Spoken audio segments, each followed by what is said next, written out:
Hello everyone, welcome back to my channel. I am Pooja और 6 monthly compilation में आज हम एक बहुत इंपॉर्टेंट टॉपिक पर डिस्कशन करने वाले हैं, जहां हम बात करेंगे जनवरी से लेकर जून मंथ तक के सभी इंपॉर्टेंट इंटरनेशनल अपॉइंटमेंट्स।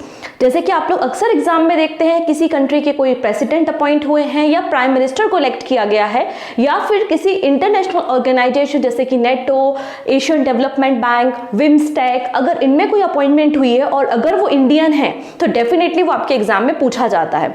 ठीक है, तो आज हमारा टॉपिक ऑफ डिस्कशन है सभी इंपॉर्टेंट अपॉइंटमेंट्स को हम डिस्कस करेंगे जनवरी से लेकर जून मंथ के।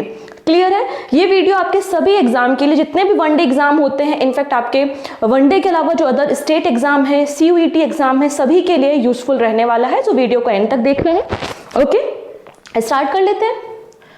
सबसे पहले बात करते हैं नेटो के बारे में। नॉर्थ एटलांटिक ट्रीटी ऑर्गेनाइजेशन, जिसे हम नेटो के नाम से जानते हैं, इसका फॉर्मेशन अगर देखा जाए स्टैटिक पॉइंट्स में हमें कवर करने हैं स्पेसिफिक कुछ इंपॉर्टेंट ऑर्गेनाइजेशन के। इसका फॉर्मेशन रशिया की पावर को काउंटर करने के लिए यूरोपियन कंट्रीज और अमेरिका ने किया था। ठीक है, 1949 में इसका हेड ऑफ फॉर्मेशन हुआ था और ब्रुसेल्स बेल्जियम में हेडक्वार्टर है। अब इसमें कुछ मेंबर्स ने रिसेंटली नेटो को ज्वाइन किया है, तो ये बहुत इंपॉर्टेंट हो जाता है कि 31st एंड 32nd नंबर का मेंबर नेशन कौन सा है जिन्होंने नेटो को ज्वाइन किया है। तो 31वें नंबर पे आता है फिनलैंड एंड 32 नंबर पे आ जाएगा स्वीडन। डन इतनी चीजें। और आखिरकार ये जो रशिया और यूक्रेन की वॉर चल रही है ना, उसका भी एक रीजन नेटो ही है, क्योंकि यूक्रेन चाहता था कि वो नेटो का मेंबर बन जाए, रशिया नहीं चाहता था कि यूक्रेन नेटो का मेंबर बने। सिंपल सी बात है। अब नेटो के नए सेक्रेटरी जनरल अपॉइंट हुए हैं जिनका नाम है मार्क रूट। ठीक है, जो कि कहाँ से बिलोंग करते हैं? नीदरलैंड से बिलोंग करते हैं और सेक्रेटरी जनरल बने हैं नेटो के। और इन्होंने किसे रिप्लेस किया है? तो इन्होंने रिप्लेस करने वाले हैं ये जेंस स्टोल्टेनबर्ग को। 2 अक्टूबर बापू के बर्थडे से इनका टेन्योर स्टार्ट होने वाला है। जेंस स्टोल्टेनबर्ग को सक्सीड करेंगे मार्क रूट। ठीक है, इतनी चीजें डन। चलिए, नेक्स्ट अपॉइंटमेंट है शेख हसीना। अभी कुछ दिन पहले भारत आई हुई थी विजिट करने के लिए। ठीक है, तो Sheikh Hasina reelected for the 5th term in Bangladesh. तो बांग्लादेश की 5वीं बार, अगर देखोगे 5th टाइम 5वीं बार प्राइम मिनिस्टर बन चुकी हैं Sheikh Hasina. Bangladesh prime minister Sheikh Hasina won the general election for the 4th consecutive time, मतलब लगातार 4थी बार इन्होंने इस इलेक्शन को जीता है और 5वीं बार एज अ 5th टर्म ये अपने टर्म को संभाल रही है, टेन्योर को संभालने वाली है एज अ प्राइम मिनिस्टर। किस पार्टी से है? तो आवामी लीग पार्टी से बिलोंग करती हैं और 2009 से ये बांग्लादेश की सत्ता में है। बांग्लादेश की कैपिटल क्या है? ढाका है। वहां पे करेंसी टका चलती है और प्रेसिडेंट है मोहम्मद शहाबुद्दीन चुप्पू। ठीक, डन। इसके लिए कोई ट्रिक टेक्निक तो लगेगी नहीं, सभी को पता है, इतने सालों से इनका नाम ही पढ़ रहे हैं, कुछ नया चेंज नहीं है। चलिए, अब बात करते हैं फ्रांस से। रिसेंटली फ्रांस में भी जनरल इलेक्शंस हुए थे, आई थिंक आपने न्यूज में देखा होगा। तो यहाँ पर नाम आता है गैब्रियल एटल का। Gabriel Attal become the France youngest prime minister. इनकी एज केवल 34 ईयर्स की है, 34 साल के हैं और यंगेस्ट प्राइम मिनिस्टर बन गए हैं फ्रांस की हिस्ट्री में, जिनका नाम क्या है? गैब्रियल एटल है। और प्रेसिडेंट कौन है फ्रांस के? तो एमिनल मैक्रोन आपको प्रेसिडेंट देखने को मिल जाएंगे। डन। तो गैब्रियल एटल का नाम याद रखना है, फ्रांस से एसोसिएटेड है और फ्रांस के प्राइम मिनिस्टर ये बन गए हैं। नेक्स्ट नाम और वेरी वेरी इंपॉर्टेंट नाम, हम सभी लोगों को इंटरनेशनल कोर्ट ऑफ जस्टिस के बारे में पता है, जिसको हम ICJ के नाम से जानते हैं। इंटरनेशनल कोर्ट ऑफ जस्टिस को हम एक और नाम से जानते हैं, क्या है ये? World court. वर्ल्ड कोर्ट क्यों कहते हैं? जब दो देशों के बीच में कोई डिस्प्यूट हैं तो वो कहाँ पर सॉल्व होंगे? वो सॉल्व होंगे इंटरनेशनल कोर्ट ऑफ जस्टिस में। अब यहाँ पर आपको पता है यूनाइटेड नेशन के 6 प्रिंसिपल ऑर्गन हैं और उन 6 प्रिंसिपल ऑर्गन में से एक आपको ICJ मतलब इंटरनेशनल कोर्ट ऑफ जस्टिस देखने को मिलता है। ठीक है, इसका फॉर्मेशन 1945 में हुआ था और फोर्स में कब आया, मतलब काम करना कब शुरू किया? 1946 में इसने काम करना शुरू किया।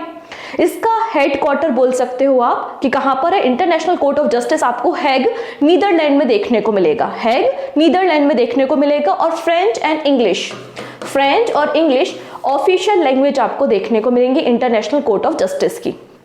ठीक है, तो ICJ के न्यू प्रेसिडेंट अपॉइंट किए गए हैं जिनका नाम क्या है? नवाफ सलाम। ठीक है। जज साहब है, 2 कंट्री के प्रॉब्लम को सॉल्व करेंगे तो सब इनको सलाम करेंगे उसके बाद। तो नवाब सलाम देखेंगे आप, इलेक्ट हुए हैं as a ICJ new president.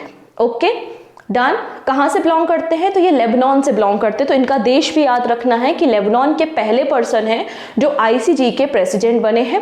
And second Arab person है, मतलब अरब कंट्री से बिलोंग कर रहे हैं, जिनको ये 3 सालों के लिए यहाँ पे अपॉइंट किया गया है। 3 सालों के लिए प्रेसिडेंट बने हैं वर्ल्ड कोर्ट के। अगला नाम देखेंगे हम साइमन हैरिस का। साइमन हैरिस आयरलैंड के यंगेस्ट प्राइम मिनिस्टर बने हैं। ठीक है, तो यहाँ पे आयरलैंड ऊपर की तरफ है, बर्फ जमी है। बर्फ में जब ठंडी लगती है तो हम कहते हैं ना हरी करो, जल्दी करो, जल्दी करो। ठीक है, तो साइमन हैरिस आपको याद रखना है, आयरलैंड के यंगेस्ट प्राइम मिनिस्टर बन गए हैं। और यहाँ पर देखो ये अटलांटिक ओशियन में यहाँ ऊपर ये आपको आयरलैंड देखने को मिलेगा, जिसकी कैपिटल आपको डबलिन देखने को मिल जाएगी। ठीक है, चलिए अगला देश आता है पोर्चुगल। यहाँ पे पोर्चुगल दिख रहा है, ठीक है, जिसकी कैपिटल क्या है? लिस्बन आपको देखने को मिल जाएगी। और ये वही पोर्चुगल है जहां से 1498 में वास्को डी गामा भारत आया हुआ था। ठीक है, तो पोर्चुगल के न्यू प्राइम मिनिस्टर कौन बने हैं? जिनका नाम है लुइस मोंटेनेग्रो। ठीक है, लुइस मोंटेनेग्रो आपको नए प्राइम मिनिस्टर देखने को मिल जाएंगे पोर्चुगल के। चलिए, अब ये पर्सन इंपॉर्टेंट इसलिए हो जाते हैं क्योंकि अभी जो ओथ सेरेमनी थी ना प्राइम मिनिस्टर मोदी की, तब भी ये भारत आए हुए थे। ठीक है, हम बात कर रहे हैं भूटान के प्राइम मिनिस्टर के बारे में। और भूटान के प्राइम मिनिस्टर री इलेक्ट किए गए हैं शेरिंग तोब्गे को। ठीक है, शेरिंग तोब्गे जो कि पीपल्स डेमोक्रेटिक पार्टी से बिलोंग करते हैं। किस पार्टी से है ये? पीपल्स डेमोक्रेटिक पार्टी से है। और यहाँ पे री इलेक्ट किया गया है इनको एज अ भूटान के प्राइम मिनिस्टर। ये ऑलरेडी अगर देखा जाए तो 2013 से 2018 तक ऑलरेडी भूटान के प्राइम मिनिस्टर रह चुके हैं। शेरिंग तोब्गे इनका नाम है। अगला देश आता है यमन। कहाँ पर है? तो ये गल्फ नेशन है। ठीक है, आप देखोगे ये रेड सी आपको दिख रहा है और यहाँ पर आपको एक शहर दिख रहा है, कंट्री दिख रही है यमन, जिसकी कैपिटल क्या है? सना आपको कैपिटल देखने को मिल रही है। यहाँ पर रियाल करेंसी देखने को मिल जाती है। ठीक है, अब इस कंट्री के भी नए प्राइम मिनिस्टर बनाए गए हैं, जिनका नाम है अहमद अबाद बिन मुबारक। ठीक है, अब इसको ऐसे याद रखना है कि यमन में क्या चल रहा है? अभी होती रिवेल्स चल रहे हैं। ये लोग क्या करते हैं? रेड सी से जो भी कार्गो शिपमेंट जा रहा है उसको लूटने का काम कर रहे हैं। तो इसके कारण क्या किया गया? रिसेंटली नए इलेक्शन करा के प्राइम मिनिस्टर अपॉइंट किया गया है। किसको? अहमद अबाद बिन मुबारक को, जो ऑलरेडी USA में एम्बेसडर रह चुके हैं। ठीक है, ये मुबारक साहब क्या करेंगे? मुबारक बातें देंगे, खुशखबरी सुनाएंगे कि हमने होती रिबेल को कंट्रोल कर लिया है और आसानी से अब आप शिपमेंट कर सकते हो। ठीक है, अगला नाम है गीता बत्रा का। ठीक है, गीता बत्रा अगेन एक इम्पॉर्टेंट नाम है। जैसे कि वर्ल्ड बैंक के जब हम प्रेसिडेंट के बारे में बात करते हैं तो अजय बंगा का नाम आता है, और अजय बंगा अगेन एक इम्पॉर्टेंट पर्सनालिटी हमारे लिए। ठीक है, वैसे ही यहाँ पे गीता बत्रा एक इंडियन इकोनॉमिस्ट है और इन्हें रिसेंटली वर्ल्ड बैंक GEF का मतलब होता है ग्लोबल एनवायरनमेंट फैसिलिटी। तो ये पहली वीमेन है किसी डेवलपिंग कंट्री से जो कि लीड करेंगे as a director of independent evolution office at the world bank global environment facility. तो पहली वीमेन डायरेक्टर यहाँ पे GEF की बनी हुई है किसी डेवलपिंग कंट्री से, जिनका नाम क्या है? आंसर हो जाएगा गीता बत्रा। ठीक है, GEF ग्लोबल एनवायरनमेंट फैसिलिटी, इसका फॉर्मेशन कब हुआ था? जब रियो अर्थ समिट हुआ था ना 1992 में, तब इसका फॉर्मेशन किया गया था। अब यहाँ पे आप सभी लोगों ने एक बहुत ही फेमस पॉलिटिशियन का नाम अक्सर सुना होगा न्यूज़ में। जब भी हम पाकिस्तान की बातें करते तो उनका नाम तो आता ही आता है। हम बात कर रहे हैं former prime minister of Pakistan, जिनका नाम है नवाज शरीफ, और इनकी ही डॉटर है, इनकी ही बेटी है, जिनका नाम है मरियम नवाज। और ये पहली पाकिस्तान मतलब फर्स्ट फीमेल चीफ मिनिस्टर बनी है पाकिस्तान के किसी प्रोविंस के। ठीक है, जैसे कि पाकिस्तान का एक प्रोविंस है पंजाब प्रोविंस, और उसकी चीफ मिनिस्टर बनी है जिनका नाम है मरियम नवाज, और ये पहली वीमेन है। ठीक है, इसलिए इंपॉर्टेंट नाम हो जाता है। किस पार्टी से? तो पाकिस्तान मुस्लिम लीग नवाज पार्टी से बिलोंग करती हैं। ठीक है, इतनी चीजें, पहली फीमेल है तो इसलिए इंपॉर्टेंट है। अब जब पाकिस्तान की बात हो रही है तो पाकिस्तान से 2 और पर्सन का नाम हमें देखने को मिलेगा। पहले पर्सन है शहबाज शरीफ, जो कि नेक्स्ट प्राइम मिनिस्टर बन चुके हैं पाकिस्तान के, और ये भी पाकिस्तान मुस्लिम लीग नवाज पार्टी से बिलोंग करते हैं। ठीक है, नेक्स्ट नाम यहाँ पर आता है आसिफ अली जरदारी। आसिफ अली जरदारी, और ये पाकिस्तान के 14th नंबर के प्रेसिडेंट बने हैं। 14वें नंबर के राष्ट्रपति पाकिस्तान के कौन है? आसिफ अली जरदारी आपको देखने को मिलेंगे। तो ये पाकिस्तान से 3 अपॉइंटमेंट हमने देख ली। चलिए अब पाकिस्तान के बाद पहुंच जाते हैं एक ऐसा देश जहां पे अभी वॉर चल रहा है। हम बात कर रहे हैं पैलेस्टीन के बारे में। आपको तो हमास और गाजा के बारे में पता ही है, ठीक है। तो यहाँ पे वॉर के समय ये जो ऑनगोइंग कॉन्फ्लिक्ट चल रहा है उसके बीच में यहाँ पे इलेक्शंस कराए गए, ठीक है, और प्राइम मिनिस्टर इलेक्ट किए गए हैं। तो क्या नाम है इनका? मोहम्मद मुस्तफ़ा आपको न्यू प्राइम मिनिस्टर मिलेंगे पैलेस्तीन के। तो पैलेस्तीन के या फिलिस्तीन भी बोला जाता है इसको, इसके नए प्राइम मिनिस्टर कौन बन गए हैं? तो मोहम्मद मुस्तफ़ा बन गए हैं। रशिया, अभी देखो मुलाकात भी हुई थी हमारे प्राइम मिनिस्टर और रशिया के प्रेसिडेंट के बीच में, याद कीजिए। इन लोगों ने डिसाइड किया है कि हम 2030 तक $100 बिलियन की ट्रेडिंग भी करेंगे, ये बात भी डिसाइड की है। इसके अलावा रशिया का हाईएस्ट जो सिविलियन अवार्ड है, हाईएस्ट सिविलियन अवार्ड, वो भी प्राइम मिनिस्टर को रिसेंटली दिया गया है, ठीक है। और रशिया के भी प्रेसिडेंशियल इलेक्शन हुए थे और यहाँ पे 5th टाइम 5वीं बार व्लादिमीर पुतिन प्रेसिडेंट बन गए हैं रशिया के। रशिया की कैपिटल क्या है? मॉस्को है। पहली बार इन्होंने 2000 में प्रेसिडेंशियल इलेक्शन को जीता था। करेंसी यहाँ पे रूबल देखने को मिल जाएगी। नेक्स्ट आता है नाम एशियन डेवलपमेंट बैंक से, ADB। अगेन इंपॉर्टेंट नाम है, कंट्री डायरेक्टर फॉर इंडिया। तो एशियन डेवलपमेंट बैंक ने कंट्री डायरेक्टर फॉर इंडिया, मतलब इंडिया में एशियन डेवलपमेंट बैंक के ऑपरेशंस को रन करने के लिए किसे अपॉइंट किया गया है? आंसर हो जाएगा मियो ओका, ठीक है। मियो ओका इनका नाम है। तो Asian development bank has appointed Mio Oka as new country director for India, और इन्होंने टैक्यो कोनिसी को रिप्लेस करने का काम किया है। एशियन डेवलपमेंट बैंक का हेडक्वार्टर कहाँ है? मनीला में आपको देखने को मिल जाएगा। तो ये क्या काम करेंगे? ये जो साउथ एशियन रीजन्स है और एशियन डेवलपमेंट बैंक के जो भी प्रोजेक्ट हैं एग्जीक्यूट हो रहे हैं, अलग अलग जो भी MOUs हो रहे हैं, एग्रीमेंट हो रहे हैं, डिफरेंट स्टेक होल्डर से बात करना है फॉर द डेवलपमेंट पर्पस, ये सारा काम ये करेंगी, ठीक है। इनका जो टेन्योर है अगर देखा जाए, इनकी जो स्ट्रेटजी है वो कब से कब तक के लिए होगी? 2023 से लेकर 2027 तक ये स्ट्रेटजी मेकिंग करने का काम करेंगी, पॉलिसीज बनाने का काम करेंगी। नेक्स्ट नाम आता है यहाँ पे कमल किशोर, KK का। याद कीजिए KK बहुत ही फेमस सिंगर थे और एक स्टेज शो कर रहे थे और स्टेज शो के दौरान ही उनको अटैक आता है, उनकी डेथ हो जाती है, ठीक है। आजकल हार्ट अटैक भी बहुत बड़ा डिजास्टर ही बन चुका है हमारी कंट्री में। बहुत अर्ली स्टेज में हमारे जो यूथ है उनको अटैक आ रहे हैं, तो एक तरीके का डिजास्टर है। तो आप इसको ऐसा लिंक कर पाओगे थोड़ा सा। United nation disaster risk reduction, इसके लिए स्पेशल रिप्रेजेंटेटिव कौन बनाया गया है? किसे बनाया गया है? तो कमल किशोर को बनाया गया है। यूनाइटेड नेशन के सेक्रेटरी जनरल हैं जिनका नाम है एंटोनियो गुटेरेस।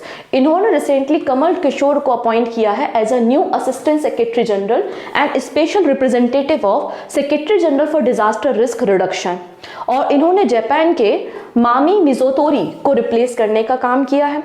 अगर हम KK या कमल किशोर के बारे में बात करेंगे तो ये 2015 से 2015 से NDMA का मतलब होता है नेशनल डिजास्टर मैनेजमेंट अथॉरिटी के हेड के रूप में काम कर चुके हैं, ठीक है। इतनी चीजें। चलिए अब अगला नाम भी सुना हुआ नाम है, कुछ नया नहीं है। हम बात कर रहे हैं इजिप्ट के प्रेसिडेंट के बारे में, ठीक है। अब्देल फतह अल सीसी, ठीक है। अब्देल फतह अल सीसी ये थर्ड टाइम तीसरी बार प्रेसिडेंट बन चुके हैं इजिप्ट के, ठीक है। और कब तक रहेंगे प्रेसिडेंट? 2030 तक रहेंगे। पहली बार 2014 में प्रेसिडेंशियल इलेक्शन इन्होंने जीता था, हमारे प्राइम मिनिस्टर के साथ ही जीता था। अब हमारी कंट्री में जो प्रेसिडेंट होते हैं उनका टेन्योर 5 साल का होता है, लेकिन इजिप्ट में जो टेन्योर है वो 6 साल का आपको देखने को मिल जाएगा, ठीक है। इतनी चीजें, ओके। चलिए नेक्स्ट है Rakesh Mohan, appointed to the world bank economy advisory panel. Again एक इंडियन नाम है। तो वर्ल्ड बैंक का जो इकोनॉमी एडवाइजरी पैनल है उसमें राकेश मोहन को अपॉइंट किया है, और Rakesh Mohan reserve bank of India के फॉर्मर डिप्टी गवर्नर रह चुके हैं, ठीक है। इसके अलावा प्राइम मिनिस्टर की इकोनॉमी एडवाइजरी काउंसिल में एज ए एडवाइजर भी इन्होंने काम किया है, और वर्ल्ड बैंक के प्रेसिडेंट तो हमें पता ही है, अजय बंगा है। अब अगला कंट्री आता है यहाँ पे स्लोवाकिया। यहाँ पर देखो ये है स्लोवाकिया, जो कि एक लैंडलॉक नेशन देखने को मिल रहा है। पोलैंड, चेक Republic, Austria, Hungary, Ukraine, Romania से घिरा हुआ कंट्री है, ठीक है। और स्लोवाकिया के बगल में आप देखो ऑस्ट्रिया दिख रहा है, और 41 ईयर्स के बाद, 41 सालों के बाद हमारे कंट्री का कोई प्राइम मिनिस्टर ऑस्ट्रिया विजिट करने पे गया है, और prime minister Narendra Modi 3rd number के प्राइम मिनिस्टर बन गए हैं जिन्होंने ऑस्ट्रिया को विजिट किया। पहली बार प्रधानमंत्री हमारे कंट्री के जवाहरलाल नेहरू जी ने विजिट किया था, 2nd टाइम यहाँ पे इंदिरा गांधी जी गई थी, और अब यहाँ पे 3rd time prime minister Modi जा रहे हैं, गए हुए हैं, ठीक है, 41 ईयर्स के बाद। तो स्लोवाकिया के बारे में बात करते हैं, जिसकी कैपिटल आपको यूरो मिल जाएगी क्योंकि ये यूरोपियन यूनियन कंट्री का पार्ट है, और 2004 में इसने यूरोपियन यूनियन को ज्वाइन किया था, ठीक है। तो स्लोवाकिया के नए प्रेसिडेंट किसे बनाया गया है? पीटर पेलेग्रिनी, पीपी, ठीक है। पीपी देखो, मेरे चैनल का लोगो भी पीपी है, ओके। तो पीटर पेलेग्रिनी यहाँ पर स्लोवाकिया के 6 नंबर के प्रेसिडेंट अपॉइंट हो गए हैं। इंपॉर्टेंट नाम है, अगेन आपको याद रखना है क्योंकि यूक्रेन के साथ बॉर्डर शेयर करता है, तो अगेन इंपॉर्टेंट तो हो जाएगा। ऑस्ट्रिया के साथ भी बॉर्डर शेयर कर रहा है, इसलिए भी इंपॉर्टेंट है। चलिए अब बात करते हैं UK first women high commissioner to India. जैसे हम अपने कंट्री के लोगों को अलग अलग देशों में हाई कमिश्नर, एनबॉय या एम्बेसडर बना के, दूत बना के भेजते हैं, वैसे ही अलग अलग देशों के भी तो राजदूत जो है वो हमारे देश में काम करते हैं, राइट। तो यूके की पहली बार हाई कमिश्नर किसी फीमेल को बनाकर भेजा है इंडिया में, जिनका नाम क्या है? लिंडी कैमरून है। ये लिंडी कैमरून आपको देखने को मिल जाएंगी। अब एक छोटी सी रिक्वेस्ट तो कर ही सकते हैं, वीडियो को एंड तक देखना है। इसके अलावा वीडियो को आप शेयर कर सकते हैं अपने फ्रेंड्स के साथ, वो सारे फ्रेंड जो किसी भी वनडे एग्जाम की प्रिपरेशन कर रहे हैं। एंड पहली बार चैनल पे आए हो तो चैनल को सब्सक्राइब करना तो नहीं ही भूलना है, ठीक है। चलो नेक्स्ट बात कर लेते हैं। यहाँ पर अगला नाम यहाँ पर आता है जगजीत पवादिया का, ठीक है। जगजीत पवादिया, यहाँ पर एक ऑर्गेनाइजेशन है जिसका नाम है इंटरनेशनल नारकोटिक्स कंट्रोल बोर्ड। जैसे कि हमारा नेशनल नारकोटिक कंट्रोल बोर्ड होता है, वैसे इंटरनेशनल नारकोटिक कंट्रोल बोर्ड है जिसका फॉर्मेशन 1968 में किया गया था। यूनाइटेड नेशन की बॉडी है जिसका पर्पस क्या है?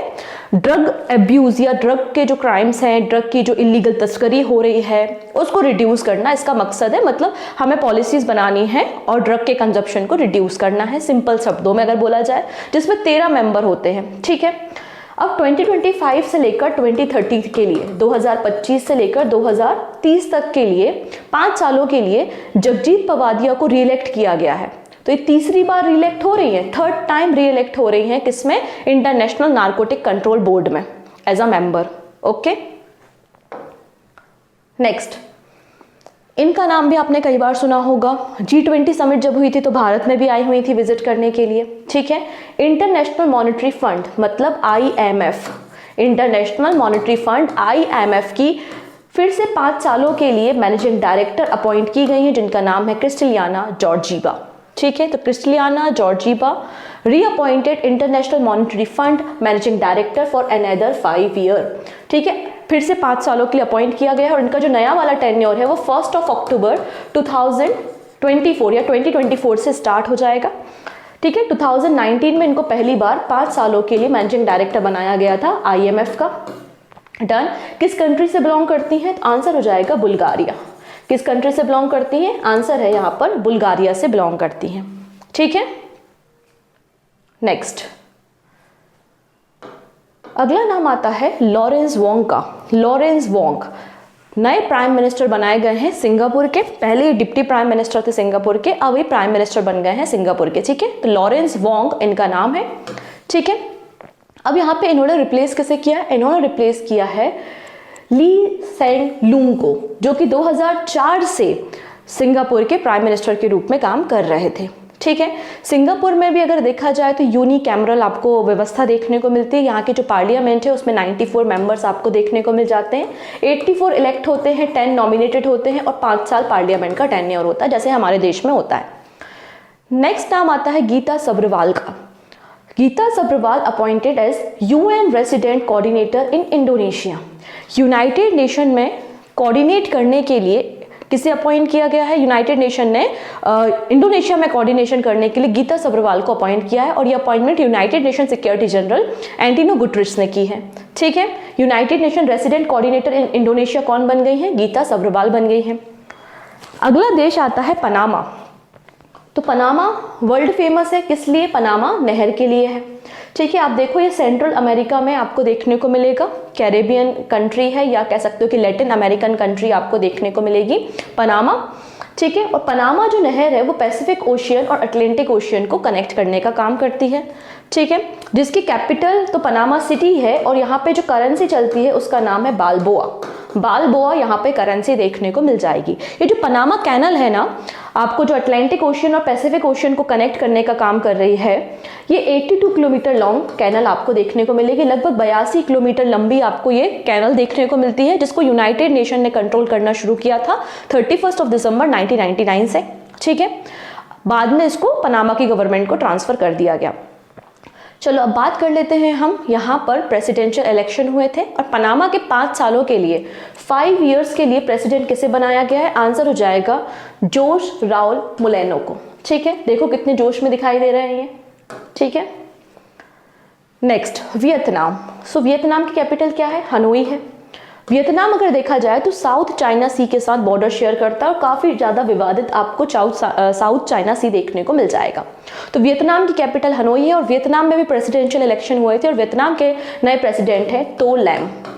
ठीक है, तो लैम न्यू प्रेसिडेंट अपॉइंट किए गए हैं। अब यहाँ पे चाइना में आप यहाँ देखो, यहाँ पर आपको मिलता है ताइवान। चाइना कहता है ये मेरा है, ओके, और ताइवान कहता है कि नहीं, हम इंडिविजुअल हैं, हम इंडिपेंडेंट हैं। तो ताइवान के नए प्रेसिडेंट अपॉइंट हुए हैं जिनका नाम है लाई चिंगते। लाई चिंगते। अच्छा, यहाँ पे एक छोटा सा क्वेश्चन मुझे याद आ गया है। अभी रिसेंटली ताइवान के ही एक पर्सन है जिनको पद्म भूषण अवार्ड दिया गया है, उनका नाम क्या है और वो किस कंपनी के मालिक हैं? समझ में आ गया? 2024 के लिए हमारा जो total number of Padma Bhushan award दिए गए हैं, तो पद्म भूषण अवार्ड में केवल एक ही पर्सन है जो फॉरेनर या एनआरआई कैटेगरी से आते हैं। आप उनका नाम मुझे कमेंट सेक्शन में बताएंगे और बहुत इंपॉर्टेंट अपॉइंटमेंट है, मतलब बहुत ही इंपॉर्टेंट अवार्ड है जो आने वाले एग्जाम में आपको मिल सकता है। ठीक है, तो लाई चिंगते ताइवान के नए प्रेसिडेंट बने हैं और ये डेमोक्रेटिक प्रोग्रेसिव पार्टी से बिलोंग करते हैं। ताइवान 1949 से इंडिपेंडेंट है, आज़ाद है। अब बात करेंगे वर्ल्ड इकोनॉमी फोरम के बारे में। सो वर्ल्ड इकोनॉमी फोरम जिसका हेडक्वार्टर जेनेवा में आपको देखने को मिल जाएगा एंड वर्ल्ड इकोनॉमिक फोरम के जो फाउंडर हैं उनका नाम है क्लॉस स्कब और इन्होंने स्टेप बैक कर दिया है कि अब ये एग्जीक्यूटिव डायरेक्टर नहीं रहेंगे, स्टेप डाउन इन्होंने कर दिया है, लेकिन जो वर्ल्ड इकोनॉमिक फोरम का बोर्ड ऑफ ट्रस्टी है उसके चेयरमैन के रूप में ये काम करने वाले हैं। ठीक है, अब 15 जनवरी से लेकर 19 जनवरी के बीच में वर्ल्ड इकोनॉमिक फोरम की मीटिंग कहाँ हुई थी? दाओस में हुई थी और जिसकी थीम क्या थी? रिबिल्डिंग ट्रस्ट आपको देखने को मिल जाएगी। अगली एक बाल्टिक कंट्री है जिसका नाम है लिथुआनिया। ठीक है, यहाँ पर देखो बाल्टिक सी आपको देखने को मिलेगा, इसकी लोकेशन याद रख लीजिएगा कहाँ पर है बाल्टिक सी। और यहाँ पर आपको 3 बाल्टिक कंट्री देखने को मिलती हैं, ऑल पढ़ सकते हो आप इसको, एस्टोनिया, लातविया और लिथुआनिया। ठीक है, तो हम यहाँ पे लिथुआनिया के बारे में बात कर रहे हैं एंड लिथुआनिया की कैपिटल अगर आप देखोगे तो विल्नियस आपको कैपिटल देखने को मिल जाएगी। ठीक है, तो लिथुआनिया में भी प्रेसिडेंशियल इलेक्शन हुए थे और यहाँ पे लिथुआनिया के प्रेसिडेंट कौन बन गए हैं? तो आंसर हो जाएगा गीतानास नौसेदा री इलेक्ट हुए हैं, पहली बार 2019 में प्रेसिडेंट बने थे और वापस से राष्ट्रपति का चुनाव इन्होंने जीत लिया है 5 सालों के लिए, 5 इयर्स के लिए। नेक्स्ट बात करेंगे न्यू डायरेक्टर जनरल ऑफ बोआ। अब ये बोआ क्या होता है? WOAH, world organisation for animal health. World organisation for animal health. ठीक है, तो आप ऐसा याद करो कोई एनिमल है और उसको सोयाबीन खिला रहे हैं सोयाबीन की बरी खिला रहे हैं, सोयाबीन का चाप खिला रहे हैं, सोया चाप खिला रहे हैं। ठीक है, ऐसा याद रख लो, कोई एनिमल है उसको सोया चाप खिला रहे हैं, तो आप थोड़ा सा याद रख पाओगे। आई नो डिफिकल्ट नेम होते हैं बट हाँ, हमें याद तो रखना ही है। तो world organisation for animal health के 5 सालों के लिए डायरेक्टर जनरल, 5 इयर्स मतलब आप 2024 से लेकर 2029 तक, 2024 से लेकर 2019 तक 8वें नंबर की डायरेक्टर जनरल किसे बनाया गया है? तो इम्यूनियल सोबरियन को बनाया गया है। ठीक है, इम्यूनियल सोबरियन को बनाया गया है। इसका हेडक्वार्टर पेरिस फ्रांस में मिल जाएगा और 1924 में फॉर्मेशन हुआ था। चलिए नेक्स्ट है आइसलैंड। सो आइसलैंड में भी रिसेंटली प्रेसिडेंशियल इलेक्शन हुए थे और 7th प्रेसिडेंट और 2nd नंबर की वीमेन प्रेसिडेंट यहाँ पे रिसेंटली इलेक्ट हुई हैं जिनका नाम है हाला तोमसदोत्तिर। ठीक है, ये आपको पिक्चर दिखाई दे रही है इनकी। Next Mexico. सो मैक्सिको आपको यहाँ पर देखने को मिलेगा, अमेरिका के नीचे, यूएसए के नीचे मैक्सिको है जिसकी कैपिटल मैक्सिको सिटी है। ये आपको गल्फ ऑफ मैक्सिको देखने को मिलता है जहाँ पे गल्फ स्ट्रीम, गर्म जलधाराएं आपको देखने को मिल जाएंगी। ये वाला जो हिस्सा है ये वाला, ये आपका फ्लोरिडा है जहाँ से जनरली लॉन्चिंग की जाती है, ठीक है। मैक्सिको में करेंसी मैक्सिकन पीसो चलती है। यहाँ पर भी रिसेंटली प्रेसिडेंशियल इलेक्शन हुए थे और जब से मतलब 200 साल के इतिहास में पहली बार फीमेल प्रेसिडेंट बनी है, वीमेन प्रेसिडेंट बनी है मैक्सिको की, जिनका नाम क्या है, क्लाउडिया सेनवॉम आपको देखने को मिलेगा, क्लाउडिया सेनवॉम, ठीक है। तो आप ऐसे याद रख लीजिए, गल्फ स्ट्रीम गर्म हवाएं चल रही है जिसके कारण क्लाउड बन रहे हैं। कहाँ पर, मैक्सिको में, गल्फ ऑफ मैक्सिको में तो गर्म हवाएं चलती है ना, गल्फ स्ट्रीम, तो आप ऐसे याद रख सकते हैं इनका नाम। चलिए अगला नाम अगेन वेरी वेरी इंपॉर्टेंट, क्योंकि हम यूनाइटेड नेशन जनरल असेंबली के जो सेशंस होते हैं उसके जो हेड होंगे या प्रेसिडेंट होंगे उनके बारे में बात कर रहे हैं। तो इनका नाम यहाँ पर देखने को मिलेगा फिलेमॉन यंग ऑफ कैमरून। कहाँ से बिलोंग करते हैं, कैमरून से, elected president of the upcoming general assembly session. अच्छा यहाँ पे देखो मैं बता देती हूँ, जो 78 नंबर का यूनाइटेड नेशन जनरल असेंबली का सेशन हुआ था, रिसेंटली कंप्लीट हुआ था, ठीक है। और ये 78 नंबर का जो यूनाइटेड नेशन जनरल असेंबली का सेशन हुआ था, इसको हेड कौन कर रहे थे, डेनिस फ्रांसिस। इसके प्रेसिडेंट कौन थे, तो डेनिस फ्रांसिस थे। और अपकमिंग मतलब 79 नंबर का यूनाइटेड नेशन जनरल असेंबली का जो सेशन होगा अगले साल, नेक्स्ट ईयर होगा, तब उसके लिए अगर आप देखोगे तो प्रेसिडेंट कौन बनाया गया है, आंसर हो जाएगा फिलेमॉन यंग है, जो कि कहाँ से बिलोंग करते हैं, कैमरून से बिलोंग करते हैं। और एक 13 पर्सन है, 13th नंबर के अफ्रीकन कंट्री के पर्सन है जिनको प्रेसिडेंट बनाया गया है। 13वें व्यक्ति हैं अफ्रीकन कंट्री से जिनको रिसेंटली प्रेसिडेंट बनाया गया है। अब 79 नंबर का जो सेशन होगा यूनाइटेड नेशन जनरल असेंबली का, उसकी थीम क्या है, यूनिटी इन डाइवर्सिटी। इसके अलावा यमन, याद करो यमन अभी दिखाया था मैंने, होती रिबल्स के बारे में बात की थी मैंने, और मुबारक साहब के बारे में बात की थी, ठीक है। तो यमन को यहाँ पे फर्स्ट रो में बिठाला जाएगा upcoming United nation general assembly के सेशन में, ठीक है। इसको भी शॉर्टलिस्ट किया गया है। अब हम बात करेंगे ब्रिटेन के एक फेमस एक्टर, प्रोड्यूसर, मॉडल के बारे में, ठीक है, जिनका नाम क्या है, थियो James. Recently United nation high commissioner for refugees में इनको गुडविल एम्बेसडर बनाया गया है, ठीक है। United nation high commissioner for refugees के हेड कौन हो जाएंगे, फिलिपो ग्रैंडी हैं, हेडक्वार्टर जेनेवा में, 1950 में इसका फॉर्मेशन हुआ था। अंत में कुछ शॉर्ट न्यूज है। सबसे पहले पहली फोटो दिख रही है मलेशिया से, ये मलेशिया के 17th नंबर के किंग है, मलेशिया के 17वें नंबर के राजा हैं जिनका नाम है सुल्तान इब्राहिम ऑफ जौहर, ठीक है। Next, Nayib Bukele re elected as a El Salvador president. अच्छा, एल सल्वाडोर, जब मैंने पनामा दिखाया था, याद करो, पनामा के नीचे ही आपको एक कंट्री दिखेगी जो कि एल सल्वाडोर है, ठीक है। तो एल सल्वाडोर के अगर हम देखें प्रेसिडेंट वापस से अपॉइंट हुए जिनका नाम है नायब बुकेले, और 2019 में इनको पहली बार एज अ प्रेसिडेंट बनाया गया था। अब बात करते हैं कजाकिस्तान के बारे में। सो कजाकिस्तान आपको एक सेंट्रल कंट्री देखने को मिलेगी, सेंट्रल एशियन कंट्री देखने को मिलेगी, ठीक है, जहां पर कजाकिस्तान होस्ट कर रहा है ब्रिस्ट लेक एक्सरसाइज को, ये भी मैंने डिस्कस आपके साथ किया था। तो Kazakhstan appoints Olzhas Bektenov as a new prime minister. अच्छा, यहाँ पे जब एक्सरसाइज की बात मैं कर ही रही हूँ तो मैंने ना जनवरी से लेकर जून मंथ मतलब 6 मंथ में जो भी इंपॉर्टेंट मिलिट्री एक्सरसाइज हुई उस पर भी एक वीडियो बनाया हुआ है, आप प्लेलिस्ट में जाके देख सकते हो। इंपॉर्टेंट वीडियो है, डेफिनेटली 100% आपको हेल्पफुल रहेगा आने वाले एग्जाम के लिए। नेक्स्ट है फिनलैंड, जो कि अगर हम बात करते हैं हैप्पीनेस इंडेक्स में हमेशा टॉप पर रहता है ना। फिनलैंड हमें पता है कि हैप्पीनेस इंडेक्स में टॉप नेशन आपको देखने को मिल जाएगा। एंड फिनलैंड में भी प्रेसिडेंशियल इलेक्शन हुए थे, ठीक है। तो यहाँ पर अलेक्जेंडर स्टब ने फिनलैंड का प्रेसिडेंशियल इलेक्शन जीत लिया है। फिनलैंड का प्राइम मिनिस्टर कौन है, तो आंसर हो जाएगा पीटरी ऑर्पो है।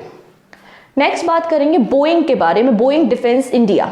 तो बोइंग डिफेंस इंडिया के मैनेजिंग डायरेक्टर बनाए गए हैं निखिल जोशी। तो जोश भर देंगे बिल्कुल, ये निखिल जोशी इनका नाम आपको मिल जाएगा। चलिए अगला कंट्री आता है तुबालू। कहाँ पर है, तो यहाँ पर आपसे क्वेश्चन पूछा जा सकता है कि तुबालू कहाँ पर है, पैसिफिक ओशियन, अटलांटिक ओशियन, ऐसे 4-5 ऑप्शन देके आपसे पूछा जा सकता है। तो तुबालू आपको पैसिफिक ओशियन में देखने को मिल जाएगा, ठीक है। ये देखिए, ये आपको तुबालू देखने को मिल रहा है जिसकी कैपिटल क्या है, वैकू कैपिटल देखने को मिल जाएगी। और तुबालू के न्यू प्राइम मिनिस्टर अपॉइंट हुए हैं जिनका नाम है फेलिटी तियो। क्या नाम है इनका? फेलिटी थियो आपको देखने को मिल जाएंगे। ठीक, यहाँ पर नीचे, यहाँ पर मैप में अगर आप देखोगे तो इंडोनेशिया के आइलैंड्स देखने को मिलते हैं और इंडोनेशिया के भी प्रेसिडेंट अपॉइंट हुए हैं जिनका नाम है प्रबावो सुबियांतो। प्रबावो सुबियांतो इंडोनेशिया के नए प्रेसिडेंट इलेक्ट किए गए हैं। ठीक है, डन। चलिए नेक्स्ट नाम बात करते हैं यहाँ पर हम। अच्छा, ये तो क्वेश्चन रिपीट हो गया है, ताइवान के प्रेसिडेंशियल इलेक्शन ऑलरेडी हमने डिस्कस कर लिए, इसको आप स्किप कर सकते हो। नेक्स्ट बात करते हैं डेनमार्क के नेक्स्ट किंग जिनका नाम है किंग फेडरिक टैन और इनकी मदर को इन्होंने सक्सीड किया है जिनका नाम है क्वीन मार्गरेट सेकेंड। ओके, तो डेनमार्क के नए राजा कौन बन गए हैं? फेडरिक टैन बन चुके हैं। ओके जी, अगला नाम यहाँ पे देखेंगे हम गुटेनमाला से। अभी गुटेनमाला कहाँ पर मिलेगा? तो अगेन देखो, आपको पनामा तो मैंने दिखाया ही था, यहाँ पर ये पनामा है, ये आपका गुटेनमाला है और गुटेनमाला सिटी इसकी कैपिटल है। अच्छा, यहाँ पर देखो ये एल सल्वाडोर है जिसके बारे में रिसेंटली हमने डिस्कस किया था, एल सल्वाडोर। ठीक है, तो यहाँ पे जो गुटेनमाला है इसके न्यू प्रेसिडेंट बन गए हैं जिनका नाम है एरेबेलो। क्या नाम है इनका? एरेबेलो। अब सिरिल रामपोसा, इनका नाम तो कई बार आप लोगों ने न्यूज़ में सुना ही होगा। Cyril Ramaphosa second time South Africa के प्रेसिडेंट बन गए हैं। पहली बार 2018 में साउथ अफ्रीका के प्रेसिडेंट बने थे 5 सालों के लिए। यहाँ पर प्रेसिडेंशियल इलेक्शन जो होता है तो प्रेसिडेंट का टर्म 5 साल के लिए होता है। तो सिरिल रामपोसा आप देखोगे कि दूसरी बार प्रेसिडेंट बन चुके हैं साउथ अफ्रीका के। चलिए, अब इनको भी आपने देखा होगा, अभी ओथ सेरेमनी में आए हुए थे, काफ़ी विवादों के घेरे में गिरे हुए थे, मालदीव से बिलोंग करते हैं। ठीक है, तो हम बात कर रहे हैं यहाँ पर प्रेसिडेंट मोहम्मद मुजो के बारे में जिन्होंने रिसेंटली प्रेसिडेंशियल इलेक्शन को जीत लिया है। ठीक है, चलिए अगला नाम यहाँ पर आता है कुवैत से। तो कुवैत के नए प्राइम मिनिस्टर बने हैं शेख अहमद अब्दुल्ला अल अहमद अल सबा। ये कुवैत के नए प्राइम मिनिस्टर हैं। अब हम बात कर रहे हैं डेमोक्रेटिक रिपब्लिक ऑफ कॉन्गो के बारे में। कॉन्गो आपको अफ्रीकन कॉन्टिनेंट पे देखने को मिलेगा। कॉन्गो जायरे एक नदी का नाम भी है, याद करिए, जो कि आपको 0 डिग्री को कट करता है, राइट। तो यहाँ पे डेमोक्रेटिक रिपब्लिक ऑफ कॉन्गो में पहली बार फीमेल प्राइम मिनिस्टर बनी है और पहली बार जो फीमेल प्राइम मिनिस्टर है उनका नाम क्या है? जुडिथ सुमिनावा तुलुका आपको नाम देखने को मिल जाएगा। चलिए अब यहाँ पे वापस आते हैं। देखो ये है सोलोमन आइलैंड। ठीक है, अगेन पैसिफिक ओशियन में थोड़ी देर पहले हमने तुवालू आइलैंड के बारे में बात की थी। अब यहाँ पर सोलोमन आइलैंड आपको देखने को मिल रहा है। फिजी भी देखिए आप, पैसिफिक ओशियन में है। फिजी में हमने 12वें नंबर का वर्ल्ड हिंदी दिवस या कॉन्फ्रेंस सेलिब्रेट की थी, याद कीजिए। ठीक है, तो ये है सोलोमन आइलैंड जिसकी कैपिटल क्या है? होनीहारा इसकी कैपिटल है। और यहाँ पर नए प्राइम मिनिस्टर अपॉइंट हुए हैं और नए प्राइम मिनिस्टर कौन बन गए हैं? आंसर हो जाएगा जेरेमिया मनेले। जेरेमिया मनेले आपको देखने को मिलेंगे। ठीक है, नेक्स्ट चाड आपको कहाँ पर मिलेगा? अफ्रीका कॉन्टिनेंट में एक कंट्री है। तो चाड में इलेक्शन क्या, या तो डिक्टेटरशिप चलती है, तो मिलिट्री डिक्टेटर है जिनका नाम क्या है? Idriss Deby. इड्रिस डेबी ने प्रेसिडेंशियल इलेक्शन को जीत लिया है और 6 साल के लिए यहाँ पर ये प्रेसिडेंट रहने वाले हैं चाड के। फिर यहाँ पर अगर बात करें रशिया के प्राइम मिनिस्टर, तो प्रेसिडेंट तो सबको पता है पुतिन है, क्योंकि हमेशा हम प्रेसिडेंट का नाम ही सुनते हैं, कभी हम तो सुनते ही नहीं कि रशिया में कोई प्राइम मिनिस्टर भी है, लेकिन ऐसा नहीं है, रशिया में प्राइम मिनिस्टर भी हैं और इनका नाम है मिखाइल मिशुस्तिन। ये आपको रशिया के प्राइम मिनिस्टर देखने को मिल जाएंगे। डन। तो ये थे हमारे सभी के सभी इंटरनेशनल अपॉइंटमेंट जो भी 6 मंथ जनवरी से लेकर जून मंथ तक न्यूज़ में थे। बीच में मैंने एक क्वेश्चन भी आपसे पूछा था जिसका आंसर आप मुझे कमेंट सेक्शन में दे सकते हैं। ओके, तो आज के लिए इतना ही। बाकी सारी बातें हम नेक्स्ट वीडियो में डेफिनेटली करेंगे और मैं एक पूरा एक ई बुक कह सकते हो या मैगजीन कह सकते हो जनवरी से लेकर जून मंथ तक का, वो कंपाइल करने के बाद रेडी कर दूंगी और आपको अवेलेबल करा दूंगी, तो आप उसको डाउनलोड करके बिल्कुल रिवीजन कर सकते हो। बस मुझे कुछ दिन का समय और दीजिए, आपको अवेलेबल हो जाएगी। So take care and bye bye.